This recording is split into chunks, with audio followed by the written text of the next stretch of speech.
ਸਤਿ ਸ਼੍ਰੀ ਅਕਾਲ ਦੋਸਤੋ, ਲੈ ਕੇ ਹਾਜ਼ਰ ਹਾਂ ਨਵੀਂ ਕਹਾਣੀ। ਬੇਟਾ ਅੱਜ 3 ਤਰੀਕ ਹੋ ਗਈ ਆ, ਅਜੇ ਤੱਕ ਪੈਨਸ਼ਨ ਨਹੀਂ ਆਈ। ਉਹਨਾਂ ਦੀ ਨੂੰਹ ਬੋਲੀ, ਤੁਹਾਡੇ ਰੌਲਾ ਪਾਉਣ ਨਾਲ ਪੈਨਸ਼ਨ ਨਹੀਂ ਆ ਜਾਵੇਗੀ। ਤੁਹਾਨੂੰ ਪੈਸਿਆਂ ਦੀ ਕੀ ਜ਼ਰੂਰਤ ਆ? ਅਜੇ ਪਿਛਲੇ ਮਹੀਨੇ ਹੀ ਤੁਹਾਨੂੰ ਪੂਰਾ 500 ਰੁਪਈਆ ਦਿੱਤਾ ਸੀ। ਉਹ ਇੰਨੀ ਜਲਦੀ ਖਰਚ ਵੀ ਹੋ ਗਏ? ਸੱਸ ਬੋਲੀ, ਬੇਟਾ ਮੇਰੇ ਪੂਰੇ ਸਰੀਰ 'ਚ ਦਰਦ ਰਹਿੰਦਾ, ਇਸ ਲਈ ਮੈਂ ਮਾਲਿਸ਼ ਲਈ ਤੇਲ ਮੰਗਵਾ ਲਿਆ ਤੇ ਤੇਲ ਬਹੁਤ ਮਹਿੰਗਾ ਆਉਂਦਾ। ਫਿਰ ਮਾਲਿਸ਼ ਵਾਲੀ ਨੂੰ ਬੁਲਾਇਆ ਤਾਂ ਬਾਕੀ ਪੈਸੇ ਉਹ ਲੈ ਗਈ। ਮੇਰੇ ਕੋਲ ਸਿਰਫ 10 ਰੁਪਈਏ ਬਚੇ ਸੀ। ਨੂੰਹ ਬੋਲੀ, ਫਿਰ ਉਹ 10 ਰੁਪਈਏ ਕਿੱਥੇ ਆ? ਤੁਹਾਡੀ ਜੀਭ ਵੀ ਬਹੁਤ ਲਲਚਾਉਂਦੀ ਆ। 10 ਰੁਪਈਏ ਦੇ ਗੋਲ ਗੱਪੇ ਖਾ ਲਏ ਹੋਣਗੇ। ਸੱਸ ਬੋਲੀ, ਨਹੀਂ ਬੇਟਾ, ਸੋਨੂੰ ਬਹੁਤ ਜ਼ਿੱਦ ਕਰ ਰਿਹਾ ਸੀ। ਮੈਂ ਆਪਣੇ ਪੋਤੇ ਨੂੰ 10 ਰੁਪਏ ਦਾ ਚਿਪਸ ਦਾ ਪੈਕਟ ਲੈ ਦਿੱਤਾ। ਰੂਪੀ ਬੋਲੀ, ਰਹਿਣ ਦਿਓ ਮਾਂ ਜੀ, ਮੈਂ ਚੰਗੀ ਤਰ੍ਹਾਂ ਜਾਣਦੀ ਹਾਂ ਤੁਹਾਡੇ ਖਰਚੇ ਵਾਲਾ ATM 1 ਮਹੀਨੇ ਪਹਿਲਾਂ ਮੇਰੇ ਕੋਲ ਰਹਿੰਦਾ ਤੇ 1 ਮਹੀਨਾ ਜਠਾਣੀ ਕੋਲ। ਅਸੀਂ ਤੁਹਾਡੇ ਉੱਪਰ ਕੰਟਰੋਲ ਰੱਖਿਆ ਹੋਇਆ, ਨਹੀਂ ਤਾਂ ਤੁਸੀਂ ਫਜ਼ੂਲ ਹੀ ਪੈਸੇ ਖਰਚਦੇ ਰਹਿੰਦੇ ਹੋ। ਚੱਲ ਹੁਣ ਛੱਡੋ ਇਸ ਗੱਲ ਨੂੰ, ਰਾਤ ਬਹੁਤ ਹੋ ਗਈ ਆ, ਮੈਂ ਸੌਣ ਜਾ ਰਹੀ ਹਾਂ। ਤੁਹਾਡਾ ਕੀ ਆ? ਤੁਸੀਂ ਤਾਂ ਜਦੋਂ ਮਰਜ਼ੀ ਸੌਂ ਕੇ ਉੱਠੋ, ਤੁਹਾਨੂੰ ਪੁੱਛਣ ਵਾਲਾ ਕੋਈ ਵੀ ਨਹੀਂ। ਮੈਂ ਸੁਬਾਹ ਜਲਦੀ ਉੱਠਣਾ ਤੇ ਸਾਰੇ ਕੰਮ ਕਰਨੇ ਹੁੰਦੇ ਆ। ਤੁਹਾਨੂੰ ਤਾਂ ਬਣਿਆ ਬਣਾਇਆ ਖਾਣਾ ਮਿਲ ਜਾਂਦਾ ਤੇ ਆਰਾਮ ਨਾਲ ਫੜ ਕੇ ਖਾ ਲੈਂਦੇ ਹੋ। ਇਹ ਕਹਿ ਕੇ ਰੂਪੀ ਨੇ ਪੂਨਮ ਨੂੰ ਥਾਲ ਵਿੱਚ 1 ਰੋਟੀ ਤੇ ਥੋੜ੍ਹਾ ਜਿਹਾ ਦੁੱਧ ਦੇ ਦਿੱਤਾ। ਪੂਨਮ ਨੇ ਜਦੋਂ ਥਾਲੀ 'ਚ ਦੇਖਿਆ ਕਿ ਸੁੱਕੀ ਰੋਟੀ ਰੱਖੀ ਆ ਤਾਂ ਉਹਦੀਆਂ ਅੱਖਾਂ 'ਚ ਹੰਝੂ ਆ ਗਏ, ਕਿਉਂਕਿ ਥੋੜ੍ਹੀ ਦੇਰ ਪਹਿਲਾਂ ਰਸੋਈ 'ਚ ਬੈਂਗਣ ਦੇ ਭੜਥੇ ਦੀ ਖੁਸ਼ਬੂ ਆ ਰਹੀ ਸੀ। ਪਰ ਨੂੰਹ ਨੇ ਉਸ ਨੂੰ ਰੁੱਖੀ ਸੁੱਖੀ ਹੀ ਰੋਟੀ ਫੜਾ ਦਿੱਤੀ। ਬੱਚਤ ਦੇ ਨਾਮ 'ਤੇ ਹੁਣ ਪੂਨਮ ਦੇ ਹਿੱਸੇ ਦਾ ਖਾਣਾ ਵੀ ਬਚਾ ਲਿਆ ਜਾਂਦਾ ਸੀ। ਆਪਣੇ ਪੱਲੂ ਨਾਲ ਆਪਣੀਆਂ ਅੱਖਾਂ ਨੂੰ ਪੂੰਝਦੇ ਹੋਏ ਖਾਣੇ ਵਾਲੀ ਥਾਲੀ ਨੂੰ ਪ੍ਰਣਾਮ ਕਰਕੇ ਪੂਨਮ ਜੀ ਭੁੱਖੇ ਪੇਟ ਹੀ ਸੌਂ ਗਈ। ਸੁਬਾਹ ਉੱਠੀ ਤਾਂ ਉਹਨਾਂ ਦਾ ਪੋਤਾ ਸਕੂਲ ਲਈ ਤਿਆਰ ਹੋ ਰਿਹਾ ਸੀ। ਉਸ ਵਕਤ ਅਮਰ ਆਇਆ ਤੇ ਕਹਿਣ ਲੱਗਿਆ, ਮਾਂ ਇਹ ਕੀ, ਤੁਹਾਡਾ ਖਾਣਾ ਉਸੇ ਤਰ੍ਹਾਂ ਹੀ ਪਿਆ, ਤੁਸੀਂ ਖਾਣਾ ਕਿਉਂ ਨਹੀਂ ਖਾਧਾ? ਪੂਨਮ ਜੀ ਮਨ ਵਿੱਚ ਸੋਚਣ ਲੱਗੀ ਕਿ ਜ਼ਰੂਰ ਰੂਪੀ ਨੇ ਅਮਰ ਨੂੰ ਸ਼ਿਕਾਇਤ ਕੀਤੀ ਹੋਵੇਗੀ। ਅਮਰ ਬੋਲਿਆ, ਮਾਂ ਤੁਹਾਨੂੰ ਸੁਣਾਈ ਨਹੀਂ ਦਿੰਦਾ, ਤੁਸੀਂ ਖਾਣਾ ਕਿਉਂ ਨਹੀਂ ਖਾਧਾ? ਪੂਨਮ ਜੀ ਕਹਿਣ ਲੱਗੀ, ਬੇਟਾ ਤੂੰ ਤਾਂ ਜਾਣਦਾ ਹੀ ਆ, ਮੈਨੂੰ ਚਟਪਟਾ ਖਾਣਾ ਪਸੰਦ ਆ ਤੇ ਬਹੂ ਨੇ ਮੈਨੂੰ ਰੁੱਖੀ ਸੁੱਖੀ ਰੋਟੀ ਦੇ ਦਿੱਤੀ। ਅਜਿਹੀ ਰੋਟੀ ਮੇਰੇ ਗਲ 'ਚੋਂ ਕਿਵੇਂ ਉਤਰੇਗੀ? ਅਮਰ ਬੋਲਿਆ, ਮਾਂ ਝੂਠ ਕਿਉਂ ਬੋਲ ਰਹੀ ਆ? ਸਹੀ ਤਰ੍ਹਾਂ ਦੱਸਣਾ ਕਿ ਗੋਲ ਗੱਪਿਆਂ ਨਾਲ ਪੇਟ ਭਰ ਗਿਆ ਸੀ। ਵਿਚਾਰੀ ਰੂਪੀ ਤੇ ਘੱਟੋ ਘੱਟ ਗਲਤ ਇਲਜ਼ਾਮ ਤਾਂ ਨਾ ਲਗਾ। ਉਹ ਤਾਂ ਤੈਨੂੰ ਸੋਨੂੰ ਦੇ ਹਿੱਸੇ ਦਾ ਵੀ ਦੁੱਧ ਦਿੰਦੀ ਆ ਤਾਂ ਜੋ ਤੇਰੀ ਸਿਹਤ ਠੀਕ ਰਵੇ, ਤੇਰੀਆਂ ਹੱਡੀਆਂ ਮਜ਼ਬੂਤ ਰਹਿਣ। ਮਾਂ ਇਹ ਸਭ ਠੀਕ ਨਹੀਂ, ਆਪਣੇ ਆਪ 'ਤੇ ਥੋੜ੍ਹਾ ਕੰਟਰੋਲ ਰੱਖਿਆ ਕਰ। ਤੇਰੀ ਜੀਭ ਹਰ ਸਮੇਂ ਚਟਪਟਾ ਖਾਣਾ ਚਾਹੁੰਦੀ ਆ। ਜੇ ਤੂੰ ਬਿਮਾਰ ਹੋ ਗਈ ਤਾਂ ਵੱਡੀ ਭਾਬੀ ਕਹੇਗੀ ਕਿ ਮਾਂ ਤੁਹਾਡੇ ਘਰ ਬਿਮਾਰ ਹੋਈ ਆ, ਤੁਸੀਂ ਹੀ ਇਸ ਦੀ ਸੇਵਾ ਕਰੋ। ਹੁਣ ਤੁਹਾਡੀ ਉਮਰ ਬਹੁਤ ਹੋ ਗਈ ਆ, ਸੋਚ ਸਮਝ ਕੇ ਆਪਣਾ ਮੂੰਹ ਖੋਲ੍ਹਿਆ ਕਰੋ। ਇਹ ਸਾਰੀਆਂ ਗੱਲਾਂ ਸੋਨੂੰ ਸੁਣ ਰਿਹਾ ਸੀ ਤੇ ਸਮਝ ਵੀ ਰਿਹਾ ਸੀ ਕਿ ਪਾਪਾ ਦਾਦੀ ਨੂੰ ਬਿਨਾਂ ਵਜ੍ਹਾ ਹੀ ਬੋਲ ਰਹੇ ਆ, ਕਿਉਂਕਿ ਸੋਨੂੰ ਰਾਤ ਨੂੰ ਪੂਰਾ ਦੁੱਧ ਪੀ ਕੇ ਸੁੱਤਾ ਸੀ। ਮਾਂ ਨੇ ਦਾਦੀ ਨੂੰ ਦੁੱਧ ਨਹੀਂ ਦਿੱਤਾ ਸੀ। ਸੋਨੂੰ ਦੇਖ ਰਿਹਾ ਸੀ ਕਿ ਮਾਂ ਦਾਦੀ ਨੂੰ ਖਾਣਾ ਵੀ ਵਧੀਆ ਨਹੀਂ ਦਿੰਦੀ। ਸੋਨੂੰ ਘਰ ਵਿੱਚ ਇਹ ਸਭ ਕੁਝ ਦੇਖਦਾ ਰਹਿੰਦਾ ਸੀ। ਪਰ ਹੁਣ ਜੇ ਸੁਬਾਹ ਉਹ ਆਪਣੇ ਪਾਪਾ ਨੂੰ ਕੁਝ ਬੋਲਦਾ ਤਾਂ ਉਸ ਨੂੰ ਝਿੜਕਾਂ ਮਿਲ ਜਾਣੀਆਂ ਸੀ। ਇਸ ਲਈ ਉਹ ਚੁੱਪਚਾਪ ਸਕੂਲ ਚਲਿਆ ਗਿਆ। ਪੂਨਮ ਜੀ ਵੀ ਆਪਣੇ ਬੇਟੇ ਨੂੰ ਸ਼ਿਕਾਇਤ ਨਹੀਂ ਕਰਨਾ ਚਾਹੁੰਦੀ ਸੀ, ਕਿਉਂਕਿ ਉਸ ਨੂੰ ਹਮੇਸ਼ਾ ਗੱਲ ਨੂੰ ਵਧਾ ਚੜ੍ਹਾ ਕੇ ਬੇਟੇ ਦੇ ਕੰਨ ਭਰਦੀ ਰਹਿੰਦੀ। ਰਾਤ ਨੂੰ ਸੋਨੂੰ ਨੇ 1 ਹੀ ਗੋਲ ਗੱਪਾ ਆਪਣੀ ਦਾਦੀ ਨੂੰ ਖਵਾਇਆ ਸੀ। ਬੇਟਾ ਵੀ ਆਪਣੀ ਪਤਨੀ ਦੇ ਇਸ਼ਾਰਿਆਂ 'ਤੇ ਨੱਚਦਾ ਸੀ। ਉਸ ਦੀ ਮਾਂ ਨੂੰ ਕਿਵੇਂ ਦੁੱਖ ਦਿੰਦੀ ਆ, ਇਹ ਤਾਂ ਉਸ ਨੂੰ ਨਜ਼ਰ ਹੀ ਨਹੀਂ ਆਉਂਦਾ ਸੀ। ਬੇਟਾ ਫਿਰ ਬੋਲਿਆ, ਦੇਖ ਮਾਂ, ਰੂਪੀ ਨੇ ਕਿੰਨੀ ਸਮਝਦਾਰੀ ਨਾਲ ਘਰ ਨੂੰ ਸੰਭਾਲਿਆ, ਤੈਨੂੰ ਯਾਦ ਆ? ਪਹਿਲਾਂ ਹਰ ਮਹੀਨੇ ਦੇ ਆਖਰੀ ਹਫ਼ਤੇ ਤੱਕ ਪੈਨਸ਼ਨ ਖਤਮ ਹੋ ਜਾਂਦੀ ਸੀ ਤੇ ਮੇਰੀ ਸੈਲਰੀ ਵਿੱਚੋਂ ਵੀ ਕੁਝ ਨਹੀਂ ਬਚਦਾ ਸੀ। ਪਰ ਜਦੋਂ ਦਾ ਰੂਪੀ ਨੇ ਸਭ ਕੁਝ ਸੰਭਾਲ ਲਿਆ, ਉਦੋਂ ਦੀ ਤੁਹਾਡੀ ਪੈਨਸ਼ਨ ਦੇ ਪੈਸੇ ਵੀ ਬਚ ਜਾਂਦੇ ਆ। ਮਾਂ ਤੇਰੀ ਇੱਛਾ ਹੈ ਨਾ ਕਿ ਤੇਰੇ ਮਰਨ ਤੋਂ ਬਾਅਦ ਸਾਰੇ ਕਾਰਜ ਬਹੁਤ ਵਧੀਆ ਹੋਣ। ਮੈਂ ਗੰਗਾ ਇਸ਼ਨਾਨ ਕਰਕੇ ਆਵਾਂ ਤੇ ਤੁਹਾਡੀ ਅੰਤਿਮ ਅਰਦਾਸ ਮੌਕੇ ਸਭ ਨੂੰ ਵਧੀਆ ਖਾਣਾ ਖਵਾਇਆ ਜਾਵੇ। ਜੇ ਬਚਤ ਨਹੀਂ ਕਰਾਂਗਾ ਤਾਂ ਤੁਹਾਡੀ ਇਹ ਆਖਰੀ ਇੱਛਾ ਕਿਵੇਂ ਪੂਰੀ ਕਰਾਂਗਾ? ਪੂਨਮ ਜੀ ਨਮ ਅੱਖਾਂ ਨਾਲ ਆਪਣੇ ਬੇਟੇ ਦੇ ਮੂੰਹ ਵੱਲ ਦੇਖਦੀ ਰਹਿ ਗਈ। ਬੇਟਾ ਸਭ ਕੁਝ ਉਸ ਨੂੰ ਸੁਣਾ ਰਿਹਾ ਸੀ ਤੇ ਫਿਰ ਆਪਣੇ ਕੰਮ 'ਤੇ ਚਲਾ ਗਿਆ। ਰੂਪੀ ਕਿਚਨ 'ਚ ਕੰਮ ਖਤਮ ਕਰਕੇ ਪੂਨਮ ਜੀ ਦੇ ਕੋਲ ਆਈ ਤੇ ਬੋਲੀ, ਮਾਂ ਜੀ ਅੱਜ 4 ਤਰੀਕ ਹੋ ਗਈ ਆ, ਹੁਣ ਪੈਨਸ਼ਨ ਜਠਾਣੀ ਰੱਖੇਗੀ, ਤੁਸੀਂ ਵੀ ਉਸ ਦੇ ਕੋਲ ਚਲੇ ਜਾਇਓ, ਕਿਉਂਕਿ ਹੁਣ ਮੈਂ ਪੈਨਸ਼ਨ ਦਾ ਨਾਂ ਰੱਖਾਂਗੀ ਨਹੀਂ ਤੇ ਫਿਰ ਮੈਂ ਤੁਹਾਨੂੰ ਖਾਣਾ ਕਿਉਂ ਖਵਾਵਾਂ? ਪੂਨਮ ਜੀ ਕਹਿਣ ਲੱਗੀ, ਬੇਟਾ ਮੈਨੂੰ ਬਹੁਤ ਤੇਜ਼ ਭੁੱਖ ਲੱਗੀ ਆ, ਰਾਤ ਨੂੰ ਵੀ ਮੈਂ ਖਾਣਾ ਨਹੀਂ ਖਾਧਾ। ਰੂਪੀ ਬੋਲੀ, ਮਾਂ ਜੀ ਮੈਂ ਆਪਣੀਆਂ ਸਹੇਲੀਆਂ ਦੇ ਨਾਲ ਘੁੰਮਣ ਜਾਣਾ, ਸ਼ਾਪਿੰਗ ਕਰਨ ਜਾਣਾ, ਕਿਉਂਕਿ ਕਰਵਾ ਚੌਥ ਆ ਰਿਹਾ, ਆਪਣੇ ਲਈ ਡਰੈਸ ਲੈਣੀ ਆ, ਇਸ ਲਈ ਮੇਰੇ ਕੋਲ ਟਾਈਮ ਨਹੀਂ। ਮੈਂ ਜਠਾਣੀ ਨੂੰ ਫੋਨ ਕਰਕੇ ਕਹਿ ਦਿੱਤਾ, ਉਹ ਆਪਣੇ ਨੌਕਰ ਨੂੰ ਭੇਜ ਦੇਵੇਗੀ, ਤੁਸੀਂ ਆਪਣਾ ਸਮਾਨ ਪੈਕ ਕਰ ਲਓ। ਪੂਨਮ ਜੀ ਬੋਲੀ, ਬੇਟਾ ਮੈਂ ਤਾਂ ਆਪਣਾ ਖਾਣਾ ਖੁਦ ਬਣਾ ਕੇ ਖਾ ਲੈਂਦੀ ਆ। ਰੂਪੀ ਬੋਲੀ, ਮਾਂ ਜੀ ਕਿਚਨ ਨੂੰ ਸਾਫ਼ ਕਰ ਦਿੱਤਾ, ਹੁਣ ਉੱਥੇ ਗੰਦ ਨਾ ਪਾਇਓ। ਜਦੋਂ ਤੁਸੀਂ ਕਿਚਨ 'ਚ ਕੰਮ ਕਰਦੇ ਹੋ ਤਾਂ ਤਹਿਸ ਨਹਿਸ ਕਰਕੇ ਰੱਖ ਦਿੰਦੇ ਹੋ, ਸਾਰੇ ਡੱਬੇ ਇੱਧਰ ਉੱਧਰ ਰੱਖ ਦਿੰਦੇ ਹੋ, ਮੈਨੂੰ ਬਹੁਤ ਪਰੇਸ਼ਾਨੀ ਹੁੰਦੀ ਆ। ਇੱਕ ਦਿਨ ਤਾਂ ਤੁਸੀਂ ਚੀਨੀ ਵਾਲਾ ਡੱਬਾ ਫਰਸ਼ 'ਤੇ ਸੁੱਟ ਦਿੱਤਾ ਸੀ, ਪੂਰੇ 50 ਰੁਪਏ ਦਾ ਨੁਕਸਾਨ ਹੋਇਆ ਸੀ, ਅਤੇ ਤੁਸੀਂ ਖਾਣਾ ਬਣਾਓਗੇ ਤਾਂ ਇੱਕ ਆਦਮੀ ਦੇ ਖਾਣੇ ਦਾ ਖਰਚਾ ਕਿੰਨਾ ਹੁੰਦਾ, ਉਹ ਸਾਰਾ ਮੇਰਾ ਹੀ ਹੋਵੇਗਾ, ਇਸ ਲਈ ਤੁਸੀਂ ਉੱਥੇ ਜਾ ਕੇ ਹੀ ਖਾਣਾ ਬਣਾਇਓ। ਮੈਂ ਤਾਂ ਤੁਹਾਨੂੰ ਪਹਿਲਾਂ ਹੀ 2-4 ਦਿਨ ਐਕਸਟਰਾ ਰੱਖਿਆ, ਜਠਾਣੀ ਜੀ ਦੀ ਤਰ੍ਹਾਂ ਨਹੀਂ ਕਿ 1 ਤਰੀਕ ਆਈ ਨਹੀਂ ਤੇ ਰੋਣਾ ਧੋਣਾ ਸ਼ੁਰੂ ਕਰ ਦਿੱਤਾ। ਮਾਂ ਨੂੰ ਲੈ ਜਾਓ, ਮਾਂ ਨੂੰ ਲੈ ਜਾਓ, ਇਸ ਤਰ੍ਹਾਂ ਕਰੋ ਮਾਂ ਜੀ, ਤੁਸੀਂ ਬਾਹਰ ਪਾਰਕ ਵਿੱਚ ਬੈਠ ਕੇ ਵੇਟ ਕਰ ਲਓ, ਮੈਂ ਘਰ ਨੂੰ ਲੌਕ ਲਗਾਉਣਾ। ਪਾਰਕ ਵਿੱਚ ਬੈਠੀ ਪੂਨਮ ਜੀ ਸੋਚ ਰਹੀ ਸੀ ਕਿ ਇਸ ਵਾਰ ਫੇਰ ਪੈਨਸ਼ਨ ਦੇ ਪੈਸੇ ਮੇਰੇ ਹੱਥ ਨਹੀਂ ਆਏ। ਨੋ ਹਰ ਵਾਰ ਪੈਨਸ਼ਨ ਦੇ ਪੈਸੇ ਕਢਵਾਉਂਦੀ ਆ, ਕੁਝ ਨਾ ਕੁਝ ਖਰਚਾ ਕਰਨ ਦੇ ਲਈ ਮੈਨੂੰ ਵੀ ਤਾਂ ਪੈਸੇ ਚਾਹੀਦੇ ਆ। ਅੱਗੇ ਤਾਂ ਮੈਨੂੰ ਕੁਝ ਪੈਸੇ ਦੇ ਦਿੰਦੀ ਸੀ, ਪਰ ਇਸ ਵਾਰ ਤਾਂ ਮੈਨੂੰ ਕੁਝ ਵੀ ਨਹੀਂ ਦਿੱਤਾ। ਪੂਰੇ ਸਰੀਰ 'ਚ ਦਰਦ ਰਹਿੰਦਾ, ਮਾਲਿਸ਼ ਵਾਲੀ ਨੂੰ ਵੀ ਨਹੀਂ ਬੁਲਾ ਸਕਦੀ, ਦਵਾਈ ਵੀ ਖਤਮ ਹੋ ਗਈ ਆ। ਮੈਂ ਆਪਣੇ ਪਤੀ ਦਾ ਸ਼ਰਾਧ ਵੀ ਕਰਨਾ, ਜੇ ਮੇਰੇ ਕੋਲ ਪੈਸੇ ਨਾ ਹੋਏ ਤਾਂ ਮੈਂ ਸ਼ਰਾਧ ਕਿਵੇਂ ਕਰਾਂਗੀ। ਛੋਟੀ ਨੂੰਹ ਨੂੰ ਬੋਲਾਂਗੀ ਤਾਂ ਉਹ ਕਹੂਗੀ ਵੱਡੀ ਨੂੰਹ ਨੂੰ ਕਹੋ, ਜੇ ਵੱਡੀ ਨੂੰ ਕਹੂੰਗੀ ਤਾਂ ਉਹ ਕਹੂਗੀ ਛੋਟੀ ਤੋਂ ਮੰਗੋ। ਪੂਨਮ ਜੀ ਨੂੰ ਆਪਣੇ ਘਰ 'ਚ ਬਗਾਨਿਆਂ ਦੀ ਤਰ੍ਹਾਂ ਫੀਲ ਹੋ ਰਿਹਾ ਸੀ। ਪਾਰਕ ਵਿੱਚ ਬੈਠੇ ਬੈਠੇ ਉਸ ਨੂੰ ਆਪਣੇ ਪਤੀ ਨਾਰਾਇਣ ਜੀ ਦੀ ਗੱਲ ਯਾਦ ਆਉਣ ਲੱਗੀ। ਉਹਨਾਂ ਦੇ ਮਰਨ ਤੋਂ ਪਹਿਲਾਂ ਕਿਹਾ ਸੀ ਕਿ ਜਦੋਂ ਉਹਨਾਂ ਦੀ ਆਖਰੀ ਸਾਹ ਚੱਲ ਰਹੇ ਸੀ ਤਾਂ ਉਹਨਾਂ ਨੇ ਕਿਹਾ ਸੀ, ਪੂਨਮ ਮੈਂ ਦੋਹਾਂ ਦੇ ਲਈ ਪੈਨਸ਼ਨ ਪਲਾਨ ਕਰਕੇ ਰੱਖਿਆ, ਰੱਬ ਹੀ ਜਾਣਦਾ ਸਾਡੇ ਵਿੱਚੋਂ ਪਹਿਲਾਂ ਕੌਣ ਜਾਵੇਗਾ, ਪਰ ਜੇ ਮੈਂ ਗਿਆ ਤਾਂ ਇਹ ATM ਤੇਰੇ ਕੰਮ ਆਵੇਗਾ, ਇਸ ਨੂੰ ਸੰਭਾਲ ਕੇ ਰੱਖੀ, ਤੇਰੇ ਸੁੱਖ ਦੁੱਖ ਵਿੱਚ ਤੇਰੇ ਬੱਚੇ ਕੰਮ ਨਹੀਂ ਆਉਣਗੇ, ਇਹ ਪੈਸਾ ਹੀ ਕੰਮ ਆਵੇਗਾ।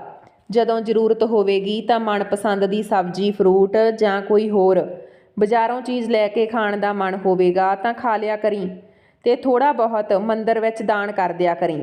ਕਿਸੇ ਤਿਉਹਾਰ ਜਾਂ ਪ੍ਰੋਗਰਾਮ 'ਤੇ ਆਪਣੇ ਪੋਤੇ ਪੋਤੀਆਂ ਨੂੰ ਗਿਫਟ ਦੇ ਦਿਆ ਕਰੀਂ। ਹਾਂ, ਪੈਨਸ਼ਨ ਦੇ ਪੈਸੇ ਬਹੁਤ ਜ਼ਿਆਦਾ ਤਾਂ ਨਹੀਂ ਹੋਣਗੇ, ਪਰ ਇੰਨੇ ਜ਼ਰੂਰ ਹੋਣਗੇ ਕਿ ਤੈਨੂੰ ਆਪਣੇ ਪੁੱਤਰਾਂ ਦੇ ਅੱਗੇ ਹੱਥ ਨਹੀਂ ਫੈਲਾਉਣਾ ਪਵੇਗਾ। ਮੇਰੇ ਜਾਣ ਤੋਂ ਬਾਅਦ ਆਪਣੇ ਇਸ ਬਾਰੇ ਸੋਚ ਕੇ ਨਿਰਾਸ਼ ਨਾ ਹੋਵੀਂ, ਆਪਣੀਆਂ ਅੱਖਾਂ ਖੁੱਲ੍ਹੀਆਂ ਰੱਖੀਂ, ਨਹੀਂ ਤਾਂ ਅੱਜ ਕੱਲ੍ਹ ਦੇ ਨੂੰਹ ਪੁੱਤਾਂ ਦਾ ਕੋਈ ਭਰੋਸਾ ਨਹੀਂ, ਕਦੋਂ ਤੇਰੇ ਪੈਸੇ ਖੋਹ ਕੇ ਤੈਨੂੰ ਕੰਗਾਲ ਬਣਾ ਦੇਣਗੇ, ਤੈਨੂੰ ਪਤਾ ਵੀ ਨਹੀਂ ਲੱਗੇਗਾ। ਕਿੰਨਾ ਸਹੀ ਕਿਹਾ ਸੀ ਉਹਨਾਂ ਨੇ ਜਾਂਦੇ ਜਾਂਦੇ ਮੈਨੂੰ, ਕਿੰਨੀ ਚੰਗੀ ਸਿੱਖਿਆ ਦੇ ਕੇ ਗਏ ਸੀ। ਫਿਰ ਵੀ ਨੂੰਹਾਂ ਤੇ ਪੁੱਤਾਂ ਨੇ ਆਪਣੇ ਮਨ ਦੀ ਕੀਤੀ। ਪਤੀ ਦੇ ਜਾਣ ਦੇ ਬਾਅਦ ਪੂਨਮ ਜੀ ਬਹੁਤ ਦਿਨ ਤੱਕ ਉਦਾਸ ਰਹੀ। ਫਿਰ ਉਹਨਾਂ ਨੇ ਆਪਣੇ ਪਤੀ ਦੀਆਂ ਸਾਰੀਆਂ ਗੱਲਾਂ ਹੌਲੀ ਹੌਲੀ ਆਪਣੀ ਜ਼ਿੰਦਗੀ ਵਿੱਚ ਅਮਲ ਕਰਨੀਆਂ ਸ਼ੁਰੂ ਕਰ ਦਿੱਤੀਆਂ। ਆਪਣਾ ATM ਆਪਣੇ ਕੋਲ ਖੁਦ ਰੱਖਦੀ ਸੀ। ਇੱਕ ਦਿਨ ਜੀਵਨ ਪ੍ਰਮਾਣ ਪੱਤਰ ਬੈਂਕ ਵਿੱਚ ਜਮ੍ਹਾਂ ਕਰਵਾਉਣਾ ਭੁੱਲ ਗਈ ਤਾਂ ਉਹਨਾਂ ਦਾ ਪੈਨਸ਼ਨ ਸਮੇਂ ਸਿਰ ਨਹੀਂ ਆਇਆ। ਉਸ ਦੀ ਵਜ੍ਹਾ ਕਰਕੇ ਦੋਨਾਂ ਬੇਟਿਆਂ ਨੂੰ ਘਰ ਦੇ ਖਰਚਣੇ ਸੰਭਾਲਣੇ ਪੈ ਰਹੇ ਸੀ। ਵੱਡਾ ਬੇਟਾ ਬੋਲਿਆ, ਮੈਂ ਕਿਉਂ ਕਰਾਂ ਖਰਚਾ ਮਾਂ ਦਾ। ਛੋਟਾ ਬੋਲਦਾ, ਮੇਰਾ ਹੱਥ ਵੀ ਤੰਗ ਆ। ਦੋਹਾਂ 'ਚ ਲੜਾਈ ਝਗੜਾ ਹੋਣ ਲੱਗ ਗਿਆ। ਪਤੀ ਦੇ ਜਾਣ ਦਾ ਗਮ ਸੀ, ਉੱਪਰੋਂ ਪਰਿਵਾਰ 'ਚ ਰੋਜ਼-ਰੋਜ਼ ਲੜਾਈ ਝਗੜਾ, ਮਨ ਮੁਟਾਵ ਰਹਿੰਦਾ ਸੀ। ਪੂਨਮ ਜੀ ਦੀ ਤਬੀਅਤ ਖਰਾਬ ਹੋਣ ਲੱਗੀ। ਦੋਹਾਂ ਪੁੱਤਰਾਂ ਨੂੰ ਖਰਚਾ ਕਰਨਾ ਪਿਆ, ਉਹਨਾਂ ਦੀ ਹਾਲਤ ਵੀ ਖਰਾਬ ਹੋ ਰਹੀ ਸੀ। ਹਰ ਛੋਟੀ-ਛੋਟੀ ਗੱਲ 'ਤੇ ਕਲੇਸ਼ ਹੋਣ ਲੱਗਿਆ। ਇੱਕ ਗਲਾਸ ਦੁੱਧ ਦਾ ਵੀ ਹਿਸਾਬ ਹੋਣ ਲੱਗਿਆ। ਮਾਂ ਨੇ 1 ਗਲਾਸ ਦੁੱਧ ਅੱਜ ਜ਼ਿਆਦਾ ਪੀਤਾ, ਇੰਨਾ ਖਰਚਾ ਹੋ ਗਿਆ। ਨੂੰਹ ਤਾਨੇ ਮਾਰਨ ਲੱਗ ਜਾਂਦੀਆਂ, ਬੱਚੇ ਦੁੱਧ ਨਹੀਂ ਪੀਂਦੇ ਜਿੰਨਾ ਦੁੱਧ ਮਾਂ ਜੀ ਪੀ ਜਾਂਦੀ ਆ। ਇੱਕ ਦਿਨ ਉਹਨਾਂ ਦਾ ਛੋਟਾ ਬੇਟਾ ਅਮਰ ਬੋਲਿਆ, ਮਾਂ ਤੂੰ ਬਹੁਤ ਫਜ਼ੂਲ ਖਰਚਾ ਕਰਦੀ ਆ, ਇਸ ਲਈ ਤੁਹਾਡੇ ਅਕਾਊਂਟ ਵਿੱਚ ਪੈਸੇ ਨਹੀਂ ਬਚਦੇ। ਤੂੰ ਪੈਨਸ਼ਨ ਦੇ ਪੈਸੇ ਕਿੱਥੇ ਖਰਚ ਕਰਦੀ ਆ? ਮੈਂ ਤੇਰੀ ਦਵਾਈ ਦਾ ਖਰਚਾ ਕਰਾਂ ਕਿ ਸੋਨੂ ਦੀ ਟਿਊਸ਼ਨ 'ਤੇ? ਸੋਨੂ ਇਹ ਗੱਲ ਸੁਣ ਰਿਹਾ ਸੀ। ਉਹ ਆਪਣੇ ਪਾਪਾ ਨੂੰ ਬੋਲਿਆ, ਪਾਪਾ ਤੁਸੀਂ ਪਹਿਲਾਂ ਦਾਦੀ ਨੂੰ ਦਵਾਈ ਦਵਾ ਦਿਓ, ਮੈਂ ਟਿਊਸ਼ਨ ਨਹੀਂ ਪੜ੍ਹਨਾ, ਮੈਂ ਤਾਂ ਵੱਡਾ ਹੋ ਗਿਆ ਹਾਂ, ਮੈਂ ਆਪਣੀ ਪੜ੍ਹਾਈ ਖੁਦ ਕਰ ਲਿਆ ਕਰਾਂਗਾ। ਨੂੰਹ ਤੁਰੰਤ ਸੋਨੂ ਨੂੰ ਝੜਕਣ ਲੱਗ ਗਈ। ਵੱਡਾ ਆਇਆ ਦਾਦੀ ਦੀ ਤਰਫਦਾਰੀ ਕਰਨ ਵਾਲਾ, ਜੇ ਤੂੰ ਟਿਊਸ਼ਨ ਨਹੀਂ ਪੜ੍ਹੇਗਾ ਤਾਂ ਕਲਾਸ ਵਿੱਚੋਂ ਫੇਲ ਹੋ ਜਾਵੇਂਗਾ ਅਤੇ ਸਾਰੇ ਸਾਲ ਦੇ ਪੈਸੇ ਬਰਬਾਦ ਹੋ ਜਾਣਗੇ। ਦੋਨਾਂ ਪੁੱਤਾਂ ਦੀਆਂ ਗੱਲਾਂ ਨਾਲ ਪੂਨਮ ਜੀ ਦਾ ਦਿਲ ਟੁੱਟ ਗਿਆ। ਇੱਕ ਛੋਟੀ ਜੀ ਨੌਕਰੀ ਤੋਂ ਨਾਰਾਇਣ ਜੀ ਨੇ ਆਪਣੇ ਦੋਹਾਂ ਬੇਟਿਆਂ ਨੂੰ ਵਧੀਆ ਸਕੂਲ 'ਚ ਪੜ੍ਹਾਇਆ। ਹਰ ਸੁੱਖ ਸੁਵਿਧਾ ਦਿੱਤੀ, ਜੋ ਮੰਗਿਆ ਉਹਨਾਂ ਨੂੰ ਪਹਿਲਾਂ ਲਿਆ ਕੇ ਦਿੱਤਾ। ਫਿਰ ਵੀ ਅੱਜ ਮਾਂ, ਜਿਸ ਦੇ ਪਤੀ ਦੇ ਪੈਨਸ਼ਨ ਦੇ ਪੈਸੇ ਵੀ ਆਉਂਦੇ ਆ, ਫਿਰ ਵੀ ਉਸ ਦਾ ਖਰਚਾ ਦੋਨਾਂ ਭਰਾਵਾਂ ਦੇ ਲਈ ਬੋਝ ਬਣ ਗਿਆ। ਪੂਨਮ ਜੀ ਮਾਣੀ ਮਨ ਵਿੱਚ ਸੋਚਦੀ ਆ ਕਿ ਜੋ ਪੈਨਸ਼ਨ ਦੇ ਪੈਸੇ ਖਰਚ ਕਰਕੇ ਆਪਣੇ ਪਸੰਦ ਦੀ ਸਬਜ਼ੀ ਲਿਆਉਂਦੀ ਆ ਤਾਂ ਪੂਰੇ ਪਰਿਵਾਰ ਵਾਲੇ ਸਬਜ਼ੀ ਖਾ ਲੈਂਦੇ ਆ। ਪੋਤੇ ਪੋਤੀਆਂ ਨੂੰ ਪਿਆਰ ਨਾਲ ਕੁਝ ਖਾਣ ਦੇ ਲਈ ਦਵਾ ਦਿੰਨੀ ਆ। ਕਦੇ ਕਦੇ ਫੁੱਟਪਾਥ 'ਤੇ ਖੜੀ ਗੋਲ ਗੱਪੇ ਦਾ ਸਵਾਦ ਚੱਖ ਲੈਂਦੀ ਹੈ। ਇਹ ਫਜ਼ੂਲ ਖਰਚੇ ਕਿਵੇਂ ਹੋ ਗਏ? ਆਪਣੀ ਦਵਾਈ, ਕੱਪੜੇ ਤੇ ਬਿਸਕੁਟ, ਜ਼ਰੂਰਤ ਦਾ ਸਮਾਨ ਮੰਗਾਉਂਦੀ ਆ ਤਾਂ ਇਹਨਾਂ 'ਤੇ ਹੀ ਬੋਝ ਘੱਟ ਪੈਂਦਾ, ਤਾਂ ਫਜ਼ੂਲ ਖਰਚਾ ਕਿਵੇਂ ਹੋ ਗਿਆ? ਇਹਨਾਂ ਸਾਰੀਆਂ ਗੱਲਾਂ ਤੋਂ ਉਸ ਦਾ ਮਨ ਭਰ ਆਇਆ। ਉਸ ਨੇ ATM ਕਾਰਡ ਚੁੱਕ ਕੇ ਆਪਣੀ ਛੋਟੀ ਨੂੰਹ ਨੂੰ ਦੇ ਦਿੱਤਾ ਤੇ ਕਿਹਾ ਕਿ ਜੇ ਮੈਂ ਬਿਮਾਰ ਹੋ ਗਈ ਤਾਂ ਮੈਨੂੰ ਦਵਾਈ ਦਵਾ ਦਿਓ। ਜੇ ਮੈਂ ਬਿਨਾਂ ਬਿਮਾਰ ਹੋਏ ਇਸ ਦੁਨੀਆ ਤੋਂ ਚਲੀ ਗਈ ਤਾਂ ਸੇਵਿੰਗ ਵਾਲੇ ਪੈਸੇ ਨਾਲ ਮੇਰਾ ਸ਼ਰਾਧ ਕਰ ਦਿਓ। ਜਦੋਂ ਇਹ ਖਬਰ ਵੱਡੀ ਨੂੰਹ ਤੱਕ ਪਹੁੰਚੀ, ਉਹ ਤਾਂ ਗਰਮ ਤਵੇ ਦੀ ਤਰ੍ਹਾਂ ਮੱਚ ਉੱਠੀ। ਵੱਡੀ ਨੂੰਹ ਬੋਲੀ, ਠੀਕ ਆ ਮਾਂ ਜੀ, ਤੁਸੀਂ ਇਸ ਵਾਰ ਛੋਟੀ ਨੂੰਹ ਨੂੰ ATM ਕਾਰਡ ਦੇ ਰਹੇ ਆ ਤੇ ਮੈਂ ਕੁਝ ਨਹੀਂ ਬੋਲਦੀ, ਪਰ ਅਗਲੇ ਮਹੀਨੇ ATM ਕਾਰਡ ਮੈਨੂੰ ਦੇ ਦਿਓ, ਕਿਉਂਕਿ ਅਗਲੇ ਮਹੀਨੇ ਤੁਸੀਂ ਮੇਰੇ ਘਰ ਆਉਣਾ। ਦਰਅਸਲ ਪੂਨਮ ਜੀ ਦੇ ਦੋਨੋਂ ਬੇਟੇ ਇੱਕ ਹੀ ਸ਼ਹਿਰ 'ਚ ਅਲੱਗ-ਅਲੱਗ ਰਹਿੰਦੇ ਸੀ। ਨਾਰਾਇਣ ਜੀ ਦੇ ਕੋਲ 2 ਮਕਾਨ ਸੀ। ਇੱਕ ਮਕਾਨ 'ਚ ਵੱਡਾ ਬੇਟਾ ਰਹਿੰਦਾ ਸੀ ਤੇ ਦੂਜੇ ਮਕਾਨ ਵਿੱਚ ਛੋਟਾ ਬੇਟਾ ਰਹਿੰਦਾ ਸੀ। ਨਾਰਾਇਣ ਜੀ ਤੇ ਉਹਨਾਂ ਦੀ ਪਤਨੀ ਆਪਣੇ ਛੋਟੇ ਬੇਟੇ ਦੇ ਨਾਲ ਹੀ ਰਹਿੰਦੀ ਸੀ। ਪਰ ਜਦੋਂ ਨਾਰਾਇਣ ਜੀ ਇਸ ਦੁਨੀਆ ਤੋਂ ਚਲੇ ਗਏ ਤਾਂ ਉਹਨਾਂ ਦਾ ਬੇਟਾ ਬੋਲਿਆ ਕਿ ਤੁਹਾਡਾ ਇੱਕ ਹੋਰ ਵੀ ਘਰ ਆ, ਤੁਸੀਂ ਉੱਥੇ ਵੀ 1 ਮਹੀਨਾ ਰਿਹਾ ਕਰੋ। ਇਹ ਸਭ ਸੋਚ ਹੀ ਰਹੀ ਸੀ ਕਿ ਪਾਰਕ ਵਿੱਚ ਖੇਡ ਰਹੇ ਇੱਕ ਬੱਚੇ ਦੀ ਆਵਾਜ਼ ਨੇ ਉਸ ਨੂੰ ਅਤੀਤ ਵਿੱਚੋਂ ਬਾਹਰ ਕੱਢਿਆ। ਪੂਨਮ ਜੀ ਨੇ ਦੇਖਿਆ ਕਿ ਕਾਫੀ ਸਮਾਂ ਹੋ ਗਿਆ ਸੀ। ਭੁੱਖ ਦੇ ਨਾਲ ਉਹਦੀ ਜਾਨ ਨਿਕਲ ਰਹੀ ਸੀ। ਵੱਡੀ ਨੂੰਹ ਦੇ ਘਰ ਦਾ ਨੌਕਰ ਉਸ ਨੂੰ ਲੈਣ ਨਹੀਂ ਆਇਆ। ਉਹ ਉਡੀਕ ਕਰਦੀ ਕਰਦੀ ਥੱਕ ਚੁੱਕੀ ਸੀ ਤਾਂ ਉਹ ਖੁਦ ਹੀ ਰਿਕਸ਼ਾ ਲੈ ਕੇ ਵੱਡੀ ਨੂੰਹ ਦੇ ਘਰ ਪਹੁੰਚ ਗਈ, ਕਿਉਂਕਿ ਪੈਨਸ਼ਨ ਅਜੇ ਵੱਡੀ ਨੂੰਹ ਨੇ ਰੱਖੀ ਸੀ ਤੇ ਛੋਟੀ ਨੂੰਹ ਬੋਲੀ ਸੀ ਕਿ ਉਹਨਾਂ ਦੇ ਘਰ ਜਾ ਕੇ ਰਹੋ। ਪੂਨਮ ਜੀ ਵੱਡੀ ਨੂੰਹ ਦੇ ਘਰ ਪਹੁੰਚੀ ਤਾਂ ਦੇਖਿਆ ਵੱਡੀ ਨੂੰਹ ਵੀ ਸ਼ਾਪਿੰਗ ਕਰਨ ਜਾ ਰਹੀ ਆ। ਬੇਟਾ ਆਪਣੀ ਪਤਨੀ ਕਾਜਲ ਨੂੰ ਕਹਿ ਰਿਹਾ ਕਿ ਕਾਜਲ ਸੁਣ, 1 ਹਫ਼ਤੇ ਬਾਅਦ ਆਪਣੀ ਐਨਵਰਸਰੀ ਆ ਤੇ ਮੈਂ ਇਸ ਵਾਰ ਪਾਰਟੀ ਦੇਣ ਦਾ ਸੋਚ ਰਿਹਾ। ਚੱਲ ਰੈਡੀ ਹੋ ਜਾ, ਮੈਂ ਤੈਨੂੰ ਸਭ ਤੋਂ ਪਹਿਲਾਂ ਕਿਸੇ ਸ਼ੋਰੂਮ 'ਚ ਵਧੀਆ ਜਿਹਾ ਡਰੈਸ ਦਵਾ ਦਿੰਨਾ ਤੇ ਤੈਨੂੰ ਕੁਝ ਜੁਐਲਰੀ ਤੇ ਹੋਰ ਵੀ ਚਾਹੀਦਾ ਹੋਇਆ ਤਾਂ ਉਹ ਵੀ ਲੈ ਲਵੀਂ। ਪਾਰਟੀ ਬਹੁਤ ਸ਼ਾਨਦਾਰ ਹੋਣੀ ਚਾਹੀਦੀ ਆ, ਕਿਉਂਕਿ ਇਸ ਵਾਰ ਸਾਡੇ ਵੀ 15ਵੀਂ ਐਨਵਰਸਰੀ ਆ। ਤੂੰ ਆਪਣੇ ਕੁਝ ਖਾਸ ਰਿਸ਼ਤੇਦਾਰਾਂ ਤੇ ਸਹੇਲੀਆਂ ਨੂੰ ਬੁਲਾ ਲਵੀਂ, ਕੋਈ ਰਹਿ ਨਾ ਜਾਵੇ। ਕਾਜਲ ਬੋਲੀ, ਹਾਂਜੀ, ਮੈਂ ਤਾਂ ਆਪਣੀ ਕਿਟੀ ਦੀਆਂ ਸਾਰੀਆਂ ਸਹੇਲੀਆਂ ਨੂੰ ਕਹਿ ਰੱਖਿਆ ਕਿ ਮੇਰੀ 15ਵੀਂ ਐਨਵਰਸਰੀ ਆ, ਸਭ ਨੇ ਆਉਣਾ। ਉਹ ਬਹੁਤ ਬੇਸਬਰੀ ਨਾਲ ਉਡੀਕ ਕਰ ਰਹੀਆਂ। ਸੁਣੋ, ਮੈਂ ਇੱਕ ਆਈਫੋਨ ਲੈਣਾ, ਕਿਉਂਕਿ ਮੇਰੀਆਂ ਸਾਰੀਆਂ ਫਰੈਂਡਸ ਕੋਲ ਆਈਫੋਨ ਆ ਤੇ ਇੱਕ ਡਾਇਮੰਡ ਦੀ ਰਿੰਗ। ਇਸ ਵਾਰ ਐਨਵਰਸਰੀ ਤੇ ਮੈਨੂੰ ਇਹ ਗਿਫਟ ਚਾਹੀਦੇ ਆ। ਵੱਡਾ ਬੇਟਾ ਬੋਲਿਆ, ਹਾਂ ਕਾਜਲ, ਕਿਉਂ ਨਹੀਂ। ਕਾਜਲ ਅਤੇ ਉਸ ਦਾ ਪਤੀ ਪਵਨ ਗੱਡੀ 'ਚ ਬੈਠ ਕੇ ਦੋਨੋਂ ਸ਼ਾਪਿੰਗ ਦੇ ਲਈ ਚਲੇ ਗਏ। ਫਿਰ ਉਹਨਾਂ ਦੀ ਨਜ਼ਰ ਪੂਨਮ ਜੀ 'ਤੇ ਗਈ। ਪੂਨਮ ਜੀ ਬੋਲੀ, ਬੇਟਾ ਤੁਸੀਂ ਕਿੱਥੇ ਜਾ ਰਹੇ ਹੋ? ਪਵਨ ਬੋਲਿਆ, ਮਾਂ, ਜਾਂਦੇ ਹੋਏ ਕਿਸੇ ਨੂੰ ਨਹੀਂ ਟੋਕਦੇ, ਅਸੀਂ ਸ਼ੁਭ ਕੰਮ ਦੇ ਲਈ ਜਾ ਰਹੇ ਹਾਂ, ਤੁਸੀਂ ਅੰਦਰ ਚਲੇ ਜਾਓ, ਅਸੀਂ ਸ਼ਾਪਿੰਗ ਕਰਕੇ ਆਉਣੇ ਆ। ਪੂਨਮ ਜੀ ਬੋਲੀ, ਬੇਟਾ ਮੈਂ ਤਾਂ ਕੁਝ ਖਾਧਾ ਵੀ ਨਹੀਂ। ਕਾਜਲ ਬੋਲੀ, ਮਾਂ ਜੀ ਦੇਖ ਲਓ, ਕਿਚਨ 'ਚ ਕੁਝ ਬਚਿਆ ਹੋਇਆ ਤਾਂ ਖਾ ਲਿਓ, ਹੁਣ ਸਾਨੂੰ ਜਾਣ ਦਿਓ, ਸਾਡਾ ਰਸਤਾ ਨਾ ਰੋਕੋ। ਇੰਨਾ ਕਹਿ ਕੇ ਨੂੰਹ ਤੇ ਪੁੱਤ ਦੋਨੋਂ ਸ਼ਾਪਿੰਗ ਦੇ ਲਈ ਚਲੇ ਗਏ। ਸ਼ਾਪਿੰਗ ਤੋਂ ਵਾਪਸ ਆਏ ਤਾਂ ਪਵਨ ਤੇ ਕਾਜਲ ਇੱਕ ਦੂਜੇ ਨੂੰ ਸ਼ਾਪਿੰਗ ਦਿਖਾ ਕੇ ਖੁਸ਼ ਹੋ ਰਹੇ ਸੀ। ਕਾਜਲ ਬੋਲੀ, ਦੇਖੋ ਜੀ, ਇਹ ਡਰੈਸ ਮੇਰੇ ਤੇ ਬਹੁਤ ਹੀ ਜੱਚ ਰਹੀ ਆ। ਪਵਨ ਬੋਲਿਆ, ਹਾਂ ਹਾਂ, ਤੂੰ ਕਿਸੇ ਦੁਲਹਨ ਤੋਂ ਘੱਟ ਨਹੀਂ ਲੱਗਦੀ। ਪੂਨਮ ਜੀ ਨੇ ਕਿਹਾ, ਬੇਟਾ ਮੈਂ ਆਪਣੇ ਪਤੀ ਦੇ ਸ਼ਰਾਧ ਦੇ ਲਈ ਕੁਝ ਜ਼ਰੂਰੀ ਸਮਾਨ ਖਰੀਦਣਾ, ਕਿਉਂਕਿ 11 ਤਰੀਕ ਨੂੰ ਉਹਨਾਂ ਦਾ ਸ਼ਰਾਧ ਆ। ਵੱਡਾ ਬੇਟਾ ਪਵਨ ਬੋਲਿਆ, ਮਾਂ ਜੀ ਤੁਸੀਂ ਭੁੱਲ ਰਹੇ ਹੋ, 11 ਤਰੀਕ ਨੂੰ ਸਾਡੇ ਵਿਆਹ ਦੀ ਐਨਵਰਸਰੀ ਆ, ਇਸ ਲਈ ਕੋਈ ਸ਼ਰਾਧ ਉਸ ਦਿਨ ਨਹੀਂ ਮਨਾਇਆ ਜਾਵੇਗਾ। ਤੁਹਾਡਾ ਦਿਮਾਗ ਤਾਂ ਟਿਕਾਣੇ 'ਤੇ ਆ। ਪੂਨਮ ਜੀ ਚੁੱਪ ਹੋ ਗਈ ਤੇ ਕਹਿੰਦੀ, ਬੇਟਾ ਮੈਨੂੰ ਕੁਝ ਪੈਸੇ ਦੇ ਦਿਓ, ਮੈਂ ਥੋੜ੍ਹੀ ਬਹੁਤ ਪੂਜਾ ਹੀ ਕਰ ਲਵਾਂਗੀ, ਉਹਨਾਂ ਦੀ ਆਤਮਾ ਦੀ ਸ਼ਾਂਤੀ ਲਈ ਪ੍ਰਾਰਥਨਾ ਕਰ ਲਵਾਂਗੀ। ਤੇਰੇ ਪਿਤਾ ਜੀ ਦੀ ਆਖਰੀ ਇੱਛਾ ਸੀ ਕਿ ਜਦੋਂ ਉਹ ਨਾ ਰਹੇ ਤਾਂ ਉਹਨਾਂ ਦਾ ਸ਼ਰਾਧ ਵਾਲੇ ਦਿਨ ਗਰੀਬਾਂ ਨੂੰ ਕੁਝ ਕੱਪੜੇ ਦਾਨ ਕਰ ਦਿਆ ਕਰੋ, ਤਾਂ ਕਿ ਉਹਨਾਂ ਦੀ ਆਤਮਾ ਨੂੰ ਸ਼ਾਂਤੀ ਮਿਲ ਸਕੇ। ਕਾਜਲ ਬੋਲੀ, ਮਾਂ ਜੀ ਖਾਣ ਪੀਣ ਦਾ ਜੁਗਾੜ ਤਾਂ ਹੋ ਨਹੀਂ ਸਕਦਾ ਤੇ ਤੁਸੀਂ ਇੰਨੀ ਲੰਬੀ ਲਿਸਟ ਦੱਸ ਰਹੇ ਹੋ, ਗਰੀਬਾਂ ਨੂੰ ਵੰਡੋਗੇ ਕੀ? ਅਸੀਂ ਆਪਣਾ ਆਪ ਵੇਚ ਦੇਗੇ? ਤੁਸੀਂ ਤਾਂ ਪੈਸੇ ਲਟਾਉਣ ਦੀ ਸੋਚ ਰਹੇ ਹੋ। ਅਸੀਂ ਬੈਂਕ ਖੋਲ੍ਹ ਕੇ ਰੱਖੀ ਆ ਜੋ ਕੱਢ ਕੇ ਤੁਹਾਨੂੰ ਪੈਸੇ ਦਿੰਦੇ ਰੱਗੇ। ਪੂਨਮ ਜੀ ਸੋਚਦੀ ਆ ਕਿ ਨੂੰਹ ਦੇ ਕੋਲ ਆਪਣੀ ਐਨਵਰਸਰੀ ਮਨਾਉਣ ਦੇ ਲਈ, ਦਿਖਾਵਾ ਕਰਨ ਦੇ ਲਈ ਪੈਸੇ ਆ, ਪਰ ਆਪਣੇ ਪਿਤਾ ਜੀ ਦੇ ਸ਼ਰਾਧ ਦੇ ਲਈ ਪੈਸੇ ਨਹੀਂ। ਫਿਰ ਉਹ ਆਪਣੇ ਬੇਟੇ ਦੇ ਸਾਹਮਣੇ ਜ਼ੁਬਾਨ ਵੀ ਨਹੀਂ ਖੋਲ੍ਹਦੀ। ਕਾਜਲ ਮੂੰਹ ਬਣਾਉਂਦੀ ਹੋਈ ਬੋਲੀ, ਫਾਲਤੂ ਚੀਜ਼ਾਂ ਦੇ ਲਈ ਸਾਡੇ ਕੋਲ ਪੈਸੇ ਨਹੀਂ। ਫਿਰ ਉਸ ਦਾ ਛੋਟਾ ਪੋਤਾ ਸੋਨੂ ਦਰਵਾਜ਼ੇ 'ਤੇ ਖੜਾ ਸਭ ਕੁਝ ਸੁਣ ਲੈਂਦਾ ਤੇ ਪੂਨਮ ਜੀ ਨੂੰ ਕਹਿੰਦਾ ਕਿ ਦਾਦੀ ਤੁਸੀਂ ਮੈਨੂੰ ਬਿਨਾਂ ਦੱਸੇ ਹੀ ਆ ਗਏ। ਮੇਰਾ ਤੁਹਾਡੇ ਤੋਂ ਬਿਨਾਂ ਮਨ ਨਹੀਂ ਲੱਗ ਰਿਹਾ ਸੀ। ਨਾ ਘਰ 'ਚ ਮੰਮੀ ਆ ਨਾ ਹੀ ਪਾਪਾ। ਤੁਸੀਂ ਰਹਿੰਦੇ ਸੀ ਤਾਂ ਮੈਨੂੰ ਚੰਗਾ ਲੱਗਦਾ ਸੀ। ਤੇ ਆਪਣੀ ਦਾਦੀ ਨੂੰ ਜੱਫੀ ਪਾ ਲੈਂਦਾ। ਕਾਜਲ ਬੋਲੀ, ਸੋਨੂ ਤੂੰ ਬਿਨਾਂ ਦੱਸੇ ਇੱਥੇ ਆ ਗਿਆ, ਤੇਰੀ ਮਾਂ ਪਰੇਸ਼ਾਨ ਹੁੰਦੀ ਹੋਵੇਗੀ। ਸੋਨੂ ਬੋਲਿਆ, ਵੱਡੀ ਮੰਮੀ ਤੁਸੀਂ ਦਾਦੀ ਨੂੰ ਸ਼ਰਾਧ ਦੇ ਲਈ ਪੈਸੇ ਕਿਉਂ ਨਹੀਂ ਦਿੰਦੇ? ਦਾਦੀ ਨੂੰ ਤੰਗ ਕਿਉਂ ਕਰ ਰਹੇ ਹੋ? ਕਾਜਲ ਉਸ ਨੂੰ ਗੁੱਸੇ 'ਚ ਬੋਲੀ, ਚਲਾ ਜਾ ਆਪਣੇ ਵੱਡੇ ਭਰਾ ਨਾਲ ਖੇਡ। ਵੱਡੇ ਬੱਚਿਆਂ ਵੱਡਿਆਂ ਦੀਆਂ ਗੱਲਾਂ ਵਿੱਚ ਨਹੀਂ ਬੋਲਦੇ। ਸੋਨੂ ਕੀ ਕਰ ਸਕਦਾ ਸੀ? ਉਹ ਚੁੱਪਚਾਪ ਅੰਦਰ ਚਲਾ ਗਿਆ। ਆਖਰ ਸਿਰਫ 10 ਸਾਲ ਦਾ ਬੱਚਾ ਕਿੰਨਾ ਕੁ ਬੋਲਦਾ। ਕਾਜਲ ਦੇ ਵੱਡੇ ਬੇਟੇ ਰਾਜੂ ਨਾਲ ਖੇਡਣ ਲੱਗ ਗਿਆ। ਪੂਨਮ ਜੀ ਨੇ ਆਪਣੇ ਲਈ ਕਦੇ ਵੀ ਆਵਾਜ਼ ਨਹੀਂ ਚੁੱਕੀ ਸੀ।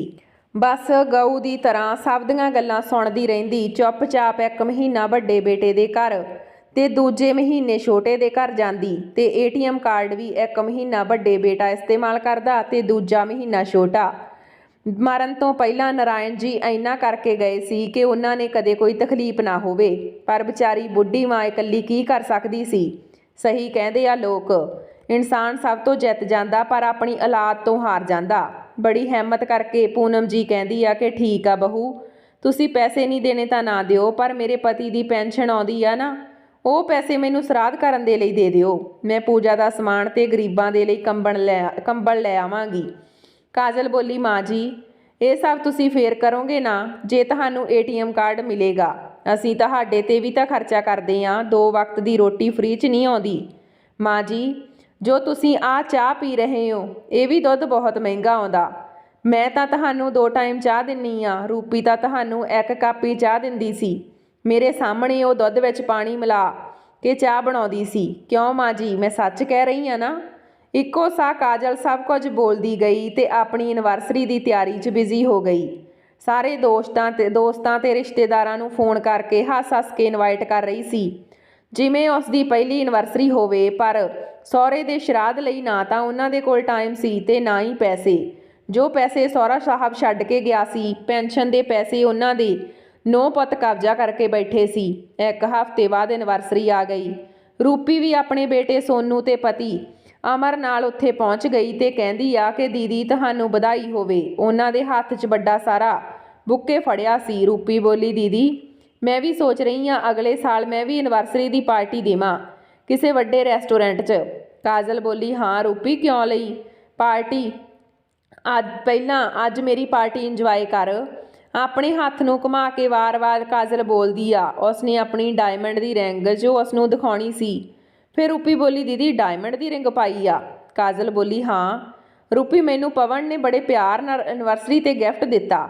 ਰੂਪੀ ਬੋਲੀ, ਦੀਦੀ ਇਹ ਤਾਂ ਬੜਾ ਹੀ ਸੋਹਣਾ। ਉਸ ਦੇ ਬਾਅਦ ਕਾਜਲ ਆਪਣਾ ਸਮਾਰਟਫੋਨ ਵੀ ਸ਼ੋਅ ਆਫ ਕਰਦੀ ਆ। ਦੋਨੋਂ ਦਰਾਣੀ ਜਠਾਣੀ ਆਪਣੇ ਠਾਠ-ਬਾਠ ਦੀਆਂ ਤਾਰੀਫਾਂ ਕਰ ਰਹੀਆਂ। ਕੁਝ ਹੀ ਸਮੇਂ ਵਿੱਚ ਕਾਜਲ ਦੇ ਸਾਰੇ ਰਿਸ਼ਤੇਦਾਰ, ਉਸ ਦੇ ਮੰਮੀ ਪਾਪਾ ਸਭ ਆ ਜਾਂਦੇ ਆ। ਪਾਰਟੀ ਸ਼ੁਰੂ ਹੁੰਦੀ ਆ। ਕਾਜਲ ਦੀ ਮੰਮੀ ਪਾਪਾ ਬੋਲਦੇ ਆ, ਬੇਟਾ ਤੇਰੀ ਸੱਸ ਕਿੱਥੇ ਆ? ਸਾਨੂੰ ਦਿਖਾਈ ਨਹੀਂ ਦੇ ਰਹੀ। ਤੂੰ ਤਾਂ ਕਿਹਾ ਸੀ ਕਿ ਤੇਰੇ ਸੱਸ ਤੇਰੇ ਘਰ ਵਿੱਚ ਆਈ ਹੋਈ ਆ। ਕਾਜਲ ਬੋਲੀ, ਹਾਂ ਮਾਂ ਇੱਥੇ ਹੀ ਹੋਵੇਗੀ। ਮੈਂ ਤਾਂ ਸਵੇਰ ਤੋਂ ਪਾਰਟੀ ਦੇ ਅਰੇਂਜਮੈਂਟ 'ਚ ਲੱਗੀ ਆ। ਤੁਸੀਂ ਦੋਨੋਂ ਇੰਜੋਏ ਕਰੋ। ਮੇਰੀ ਸੱਸ ਪਾਰਟੀ ਟਾਈਪ ਦੀ ਨਹੀਂ ਆ। ਉਹ ਇਕੱਲੀ ਰਹਿਣਾ ਪਸੰਦ ਕਰਦੀ ਆ, ਇਸ ਲਈ ਕਮਰੇ 'ਚ ਬੈਠੀ ਰਹਿੰਦੀ ਆ।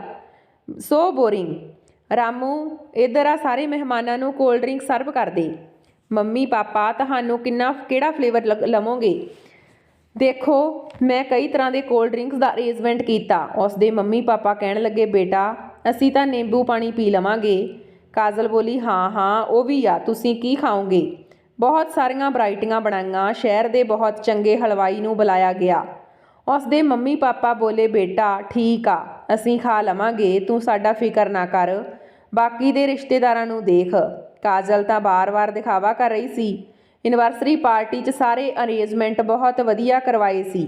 ਸ਼ਹਿਰ ਦੇ ਬਹੁਤ ਵਧੀਆ ਹਲਵਾਈ ਨੂੰ ਬੁਲਾਇਆ ਗਿਆ ਸੀ। ਡਰਿੰਕ ਪੀਂਦੇ ਕਾਜਲ ਦੀਆਂ ਸਹੇਲੀਆਂ ਉਸ ਨੂੰ ਡਾਂਸ ਫਲੋਰ 'ਤੇ ਬੁਲਾਉਂਦੀਆਂ ਤੇ ਕਹਿੰਦੀਆਂ ਕਿਉਂ ਨਾ ਕਪਲ ਡਾਂਸ ਕੀਤਾ ਜਾਵੇ। ਕਾਜਲ ਬੋਲੀ ਹਾਂ ਹਾਂ ਕਿਉਂ ਨਹੀਂ, ਮਿਊਜ਼ਿਕ ਸਿਸਟਮ ਦਾ ਵੀ ਪੂਰਾ ਇੰਤਜ਼ਾਮ ਆ। ਕਾਜਲ ਤਾੜੀ ਵਜਾ ਕੇ ਕਹਿੰਦੀ ਆ ਰਾਮੂ ਮਿਊਜ਼ਿਕ ਸਿਸਟਮ ਔਨ ਕਰ ਦੇ।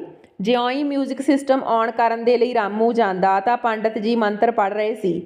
ਉਹ ਮੰਤਰ ਪੜ੍ਹ ਕੇ ਹਵਨ ਕਰ ਰਹੇ ਸੀ। ਪੂਰਾ ਪਾਰਟੀ ਹਾਲ ਧੂੰਏ ਨਾਲ ਭਰ ਜਾਂਦਾ।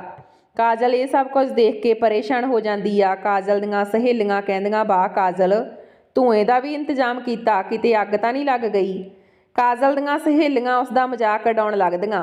ਕਾਜਲ ਹਾਲ ਦੇ ਨਾਲ ਵਾਲੇ ਕਮਰੇ ਵਿੱਚ ਜਾਂਦੀ ਆ ਤੇ ਦੇਖਦੀ ਆ ਕਿ ਉਹਦੀ ਸੱਸ ਆਪਣੇ ਪਤੀ ਦਾ ਸ਼ਰਾਧ ਕਰ ਰਹੀ ਸੀ। ਪੰਡਤ ਜੀ ਮੰਤਰ ਜਾਪ ਕਰ ਰਹੇ ਸੀ। ਉੱਥੋਂ ਸੋਨੂ ਬੈਠਾ ਸੀ। ਉਹ ਪਾਰਟੀ 'ਚ ਨਹੀਂ ਗਿਆ। ਉਹਨਾਂ ਦਾ ਵੱਡਾ ਬੇਟਾ ਰਾਜੂ ਵੀ ਆਪਣੀ ਦਾਦੀ ਦੇ ਨਾਲ ਹੀ ਬੈਠਾ ਸੀ। ਰੂਪੀ ਜਦੋਂ ਇਹ ਦੇਖਦੀ ਆ ਤਾਂ ਉਸ ਦਾ ਖੂਨ ਖੌਲ ਉੱਠਦਾ। ਕਾਜਲ ਕਹਿੰਦੀ ਆ ਮਾਂ ਜੀ ਤੁਹਾਡੀ ਇੰਨੀ ਹਿੰਮਤ, ਮੈਂ ਮਨਾ ਕੀਤਾ ਸੀ ਨਾ ਸ਼ਰਾਧ ਕਰਨ ਲਈ, ਤੁਸੀਂ ਸਾਰੇ ਮਹਿਮਾਨਾਂ ਦੇ ਸਾਹਮਣੇ ਮੇਰਾ ਨੱਕ ਕਟਵਾ ਦਿੱਤਾ। ਮੈਂ ਕਿਹਾ ਕਿ ਤੁਹਾਡੇ ਪਤੀ ਨੇ ਮੇਰੀ ਐਨਵਰਸਰੀ ਵਾਲੇ ਦਿਨ ਹੀ ਮਰਨਾ ਸੀ। ਕੀ ਮੈਂ ਉਹਨਾਂ ਦੀ ਵਜ੍ਹਾ ਨਾਲ ਕਦੇ ਪਾਰਟੀ ਨਹੀਂ ਕਰ ਸਕਦੀ। ਪੂਨਮ ਜੀ ਤਾਂ ਕੁਝ ਨਹੀਂ ਬੋਲਦੀ। ਕਾਜਲ ਬੋਲੀ ਬਹੁਤ ਹੋ ਗਿਆ ਤੁਹਾਡਾ ਤਮਾਸ਼ਾ, ਇਹ ਸਭ ਕੁਝ ਬੰਦ ਕਰੋ। ਸਾਰਾ ਪੂਜਾ ਹਵਨ ਦਾ ਸਮਾਨ ਚੁੱਕ ਕੇ ਸੁੱਟਣ ਲੱਗਦੀ ਆ। ਪੂਨਮ ਜੀ ਡਰਦੇ ਮਾਰੇ ਸਹਿਮ ਜਾਂਦੀ ਆ ਤੇ ਹੰਝੂ ਬਹਾ ਰਹੀ ਆ। ਆਪਣੇ ਪਤੀ ਦੀ ਫੋਟੋ ਨੂੰ ਸੀਨੇ ਨਾਲ ਲਾ ਕੇ ਇੱਕ ਸਾਈਡ ਤੇ ਖੜ ਜਾਂਦੀ ਆ। ਪੰਡਤ ਜੀ ਬਿਨਾਂ ਕੁਝ ਕਹੇ ਵਾਪਸ ਚਲੇ ਗਏ। ਕਾਜਲ ਵਾਪਸ ਪਾਰਟੀ ਹਾਲ ਵਿੱਚ ਆ ਜਾਂਦੀ ਆ। ਪੋਤਾ ਸੋਨੂ ਆਪਣੀ ਦਾਦੀ ਦੇ ਬਹਿੰਦੇ ਹੰਝੂਆਂ ਨੂੰ ਪੂੰਝਦਾ, ਉਹਨਾਂ ਨੂੰ ਸ਼ਾਂਤ ਕਰਵਾਉਂਦਾ ਤੇ ਕਹਿੰਦਾ ਪਤਾ ਹੈ ਦਾਦੀ ਅੱਜ ਸਕੂਲ 'ਚ ਕੀ ਪੜ੍ਹਾਇਆ ਗਿਆ। ਦਾਦੀ ਬੋਲੀ ਕੀ ਪੜ੍ਹਾਇਆ। ਸੋਨੂ ਕਹਿੰਦਾ ਕਿ ਅੱਜ ਸਾਡੇ ਸਕੂਲ 'ਚ ਮੋਟੀਵੇਸ਼ਨਲ ਕਲਾਸ ਸੀ। ਟੀਚਰ ਸਮਝਾ ਰਿਹਾ ਸੀ ਕਿ ਗੀਤਾ 'ਚ ਲਿਖਿਆ ਅਤਿਆਚਾਰ ਸਹਿਣਾ ਅਤਿਆਚਾਰ ਕਰਨ ਤੋਂ ਵੱਡਾ ਪਾਪ ਆ। ਇਸ ਦਾ ਮਤਲਬ ਕੀ ਹੋਇਆ ਦਾਦੀ, ਮੈਨੂੰ ਤਾਂ ਠੀਕ ਤਰ੍ਹਾਂ ਸਮਝ ਵੀ ਨਹੀਂ ਆਇਆ। ਛੋਟੀ ਬੁੱਧੀ ਹੈ, ਤੁਸੀਂ ਮੈਨੂੰ ਦੱਸ ਦਿਓ। ਪੂਨਮ ਜੀ ਕਹਿੰਦੀ ਆ ਬੇਟਾ ਜੇ ਤੁਹਾਡੇ ਨਾਲ ਕੋਈ ਗਲਤ ਕਰਦਾ ਹੈ ਤਾਂ ਉਸ ਨੂੰ ਉਸੇ ਸਮੇਂ ਰੋਕੋ, ਨਹੀਂ ਤਾਂ ਉਹ ਤੁਹਾਡੇ ਤੇ ਅਤਿਆਚਾਰ ਕਰਦਾ ਰਹੇਗਾ, ਤੁਹਾਡੇ ਸਿਰ ਤੇ ਚੜ੍ਹ ਕੇ ਬੋਲੇਗਾ, ਤੁਹਾਡੇ ਤੇ ਹਾਵੀ ਹੋ ਜਾਵੇਗਾ। ਇੱਕ ਦਿਨ ਅਜਿਹਾ ਆਵੇਗਾ ਕਿ ਤੁਸੀਂ ਦੱਬ ਕੇ ਹੀ ਚਲੇ ਜਾਓਗੇ, ਉਸ ਦੇ ਗੁਲਾਮ ਬਣ ਜਾਓਗੇ। ਸੋਨੂ ਬੋਲਿਆ ਇਹੀ ਤਾਂ ਮੈਂ ਦਾਦੀ ਤੁਹਾਨੂੰ ਕਦੋਂ ਤੋਂ ਸਮਝਾ ਰਿਹਾ, ਤੁਸੀਂ ਇਹ ਸਭ ਕੁਝ ਕਿਉਂ ਬਰਦਾਸ਼ਤ ਕਰਦੇ ਹੋ। ਪਾਪਾ ਤੇ ਤਾਊ ਜੀ ਦੇ ਅਤਿਆਚਾਰ ਨੂੰ ਰੋਕੋ, ਕੁਝ ਕਰਕੇ ਦਿਖਾਓ। ਦਾਦੀ ਉਹ ਤੁਹਾਡੇ ਤੋਂ ਛੋਟੇ ਆ, ਤੁਸੀਂ ਉਹਨਾਂ ਤੋਂ ਵੱਡੇ ਹੋ। ਛੋਟੇ ਜਿਹੇ ਸੋਨੂ ਨੇ ਆਪਣੀ ਦਾਦੀ ਨੂੰ ਬਹੁਤ ਵੱਡਾ ਪਾਠ ਸਮਝਾ ਦਿੱਤਾ। ਪੂਨਮ ਜੀ ਨੇ ਬਹੁਤ ਆਤਮ ਵਿਸ਼ਵਾਸ ਭਰ ਗਿਆ। ਪੂਨਮ ਜੀ ਨੇ ਆਪਣੀ ਸੋਟੀ ਚੁੱਕੀ ਤੇ ਹਾਲ ਵੱਲ ਤੇਜ਼ ਕਦਮਾਂ ਨਾਲ ਤੁਰ ਪਈ ਤੇ ਆਪਣੀ ਨੂੰਹ ਨੂੰ ਸਭ ਦੇ ਸਾਹਮਣੇ ਕੁੱਟਣ ਲੱਗ ਜਾਂਦੀ ਆ ਤੇ ਬੋਲਦੀ ਆ ਕਿ ਤੇਰੀ ਹਿੰਮਤ ਕਿਵੇਂ ਹੋਈ ਘਰ ਵਿੱਚ ਪਾਰਟੀ ਰੱਖਣ ਦੀ, ਜਦੋਂ ਮੈਂ ਤੈਨੂੰ ਮਨਾ ਕੀਤਾ ਸੀ ਕਿ ਅੱਜ ਮੇਰੇ ਪਤੀ ਦਾ ਸ਼ਰਾਧ ਆ। ਫਿਰ ਰੂਪੀ ਬੋਲੀ ਤੁਸੀਂ ਇਹ ਕੀ ਕਰ ਰਹੇ ਹੋ, ਆਪਣੀ ਵੱਡੀ ਨੂੰਹ ਤੇ ਹੱਥ ਕਿਉਂ ਚੁੱਕ ਰਹੇ ਹੋ। ਪੂਨਮ ਜੀ ਕਹਿਣ ਲੱਗੀ ਕੌਣ ਵੱਡੀ ਨੂੰਹ, ਤੁਸੀਂ ਦੋਹਾਂ ਨੇ ਆਪਣੀ ਔਕਾਤ ਦਿਖਾ ਦਿੱਤੀ, ਮੇਰੀ ਇੱਜ਼ਤ ਨੂੰ ਨਿਲਾਮ ਕਰ ਦਿੱਤਾ। ਮੈਂ ਵੀ ਹੁਣ ਆਪਣੇ ਘਰ ਵਿੱਚ ਆ ਗਈ ਹਾਂ। ਜੇ ਤੁਸੀਂ ਦੋਨਾਂ ਨੇ ਮੇਰੇ ਪੈਨਸ਼ਨ ਵਾਲਾ ATM ਕਾਰਡ ਵਾਪਸ ਨਾ ਕੀਤਾ ਫਿਰ ਦੇਖਿਓ ਤੁਹਾਡੀ ਖੈਰ ਨਹੀਂ। ਇਹ ਜਿਹੜੇ ਮਹਿੰਗੇ ਮਹਿੰਗੇ ਆਈਫੋਨ ਤੇ ਰਿੰਗ ਦਾ ਦਿਖਾਵਾ ਕਰ ਰਹੀਆਂ, ਇਹ ਸਭ ਕੁਝ ਮੇਰੀ ਪੈਨਸ਼ਨ ਦੇ ਪੈਸਿਆਂ ਨਾਲ ਤੂੰ ਮੰਗਵਾਇਆ। ਮੈਂ ਆਪਣੇ ਪਤੀ ਦੇ ਸ਼ਰਾਧ ਲਈ ਕੰਬਲ ਵੀ ਨਹੀਂ ਵੰਡ ਸਕਦੀ।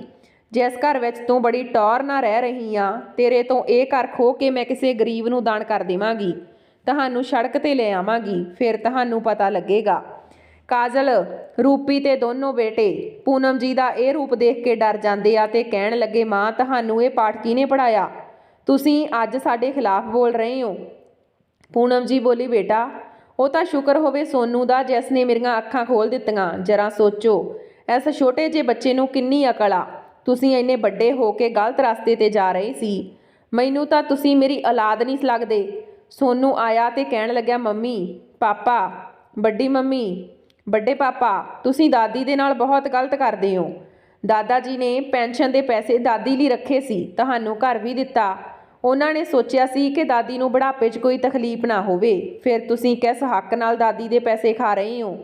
ਵੱਡੀ ਮੰਮੀ ਤੁਸੀਂ ਦਾਦੇ ਦੇ ਸ਼ਰਾਧ ਵਾਲੇ ਦਿਨ ਆਪਣੀ ਐਨਵਰਸਰੀ ਮਨਾ ਰਹੇ ਹੋ। ਤੁਹਾਡਾ ਬੇਟਾ ਰਾਜੂ ਤੁਹਾਡੇ ਨਾਲ ਇਹ ਹਰਕਤ ਕਰੇ ਤਾਂ ਤੁਹਾਨੂੰ ਕਿਵੇਂ ਲੱਗੇਗਾ। ਫਿਰ ਰਾਜੂ ਆਉਂਦਾ ਤੇ ਕਹਿੰਦਾ ਹਾਂ ਮੰਮੀ ਜਦ ਤੁਸੀਂ ਮਰ ਜਾਓਗੇ ਤਾਂ ਤੁਹਾਡੇ ਸ਼ਰਾਧ ਵਾਲੇ ਦਿਨ ਮੈਂ ਵੀ ਆਪਣੇ ਘਰ 'ਚ ਪਾਰਟੀ ਕਰਿਆ ਕਰਾਂਗਾ। ਕਿਉਂ ਮੰਮੀ, ਇਹ ਸੋਚ ਕੇ ਹੀ ਤੁਹਾਡੇ ਪਸੀਨੇ ਛੁੱਟ ਰਹੇ ਆ ਨਾ।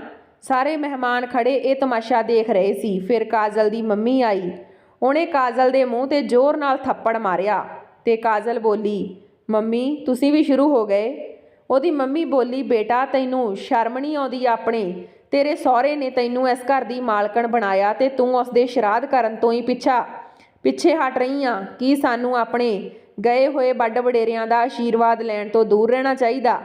ਜੋ ਕੁਝ ਵੀ ਅੱਜ ਤੇਰੇ ਕੋਲ ਆ ਉਹ ਸਭ ਕੁਝ ਉਹਨਾਂ ਦਾ ਦਿੱਤਾ ਹੋਇਆ। ਉਹਨਾਂ ਦੇ ਆਸ਼ੀਰਵਾਦ ਨਾਲ ਹੀ ਤੁਸੀਂ ਤਰੱਕੀ ਕਰ ਰਹੇ ਹੋ ਤੇ ਉਹਨਾਂ ਨੂੰ ਹੀ ਭੁੱਲ ਗਏ। ਫਿਰ ਪੂਨਮ ਜੀ ਅੱਗੇ ਕਾਜਲ ਦੀ ਮੰਮੀ ਨੇ ਹੱਥ ਜੋੜ ਕੇ ਕਿਹਾ, ਭੈਣ ਜੀ ਮੈਂ ਆਪਣੀ ਬੇਟੀ ਵੱਲੋਂ ਤੁਹਾਡੇ ਤੋਂ ਹੱਥ ਜੋੜ ਕੇ ਮਾफ़ੀ ਮੰਗਦੀ ਹਾਂ। ਮੈਂ ਆਪਣੀ ਬੇਟੀ ਨਾਲ ਸਾਰੇ ਰਿਸ਼ਤੇ ਤੋੜਦੀ ਹਾਂ। ਕਾਜਲ ਆਪਣੀ ਮਾਂ ਦੇ ਪੈਰਾਂ 'ਚ ਡਿੱਗ ਪੈਂਦੀ ਆ ਤੇ ਕਹਿੰਦੀ ਆ, ਨਹੀਂ ਮਾਂ, ਮੇਰੇ ਨਾਲ ਰਿਸ਼ਤਾ ਨਾ ਤੋੜੋ। ਮੈਂ ਅਜਿਹੀ ਗਲਤੀ ਦੁਬਾਰਾ ਕਦੇ ਨਹੀਂ ਕਰਾਂਗੀ। ਆਪਣੀ ਸੱਸ ਦਾ ਪੂਰਾ ਧਿਆਨ ਰੱਖਾਂਗੀ, ਉਹਦੀ ਸੇਵਾ ਕਰਾਂਗੀ। ਫਿਰ ਪੂਨਮ ਜੀ ਨੇ ਆਪਣੀ ਨੂੰਹ ਤੋਂ ਮੋਬਾਈਲ ਖੋਇਆ ਤੇ ਪੰਡਤ ਜੀ ਨੂੰ ਫੋਨ ਲਾ ਕੇ ਕਿਹਾ ਕਿ ਪੰਡਤ ਜੀ ਵਾਪਸ ਆ ਜਾਓ, ਮੇਰੇ ਪਤੀ ਦਾ ਅੱਜ ਸ਼ਰਾਧ ਹੋਵੇਗਾ, ਇੱਥੇ ਕੋਈ ਪਾਰਟੀ ਨਹੀਂ ਕੀਤੀ ਜਾਵੇਗੀ। ਪੰਡਤ ਜੀ ਆਉਂਦੇ ਆ, ਸਾਰੇ ਮਿਲ ਕੇ ਨਾਰਾਇਣ ਜੀ ਦਾ ਸ਼ਰਾਧ ਕਰਦੇ ਆ।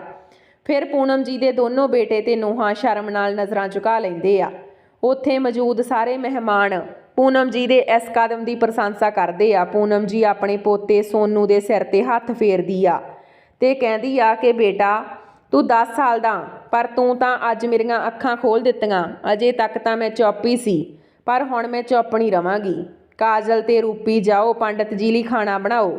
ਦੋਨੋਂ ਨੂੰਹਾਂ ਕਿਚਨ 'ਚ ਜਾਂਦੀਆਂ ਤੇ ਪੰਡਤ ਜੀ ਲਈ ਖਾਣਾ ਬਣਾਉਂਦੀਆਂ, ਕਿਉਂਕਿ ਹੁਣ ਉਹ ਜਾਣ ਗਈਆਂ ਸੀ ਕਿ ਉਹਨਾਂ ਦੀ ਸੱਸ ਭਿੱਜੀ ਬਿੱਲੀ ਨਹੀਂ ਬਲਕਿ ਇੱਕ ਸ਼ੇਰਨੀ ਬਣ ਗਈ ਆ, ਜੋ ਕਿ ਦਹਾੜਨਾ ਵੀ ਜਾਣਦੀ ਆ ਤੇ ਮੁਸ਼ਕਲ ਸਮੇਂ ਵਿੱਚ ਖੁੰਖਾਰ ਕਰਨਾ ਵੀ ਉਸ ਨੂੰ ਆ ਗਿਆ।